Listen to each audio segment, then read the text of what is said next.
I'd like to share this story of a patient that I met about 5 or so years ago. She had been bedbound for a decade. Her symptoms, her urinary symptoms, her pelvic pain were very, very severe.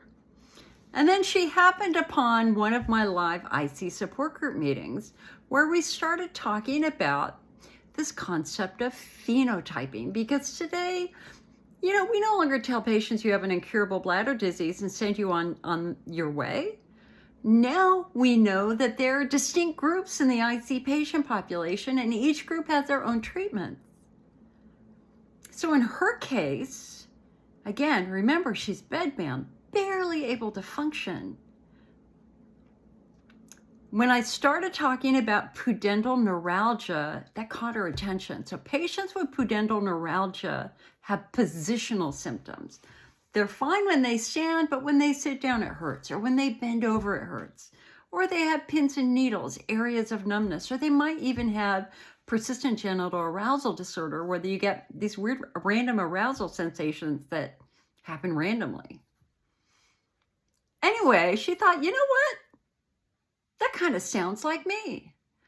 So she went to her urologist and she presented some articles she had found and said, Doc, I think I have pudendal neuralgia. Look at this.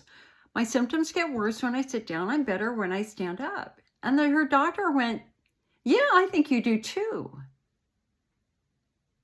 So then she ended up having some imaging done.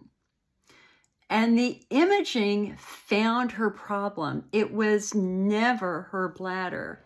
In her case, it was her tailbone, the tailbone. So if you look at this tailbone, your tailbone normally drops down and curves under. But her tailbone stuck out this way because she had broken it. And not only did it stick out that way, it was kinked to one side. No wonder she had pain when she was sitting down all the time. No wonder she had struggle moving. No wonder she had trouble driving in a car. So for the next year, she ended up working with a physical therapist and also a chiropractor. And they were able to restore the correct position of her tailbone. They dropped it down, curved it under again. And you know what happened? Her symptoms went away. 95% of her symptoms went away. She was no longer bedbound. She was able to work. And you know what? She was finally able to have a baby.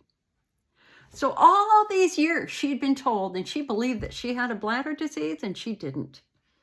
She had a tailbone injury. How amazing is that?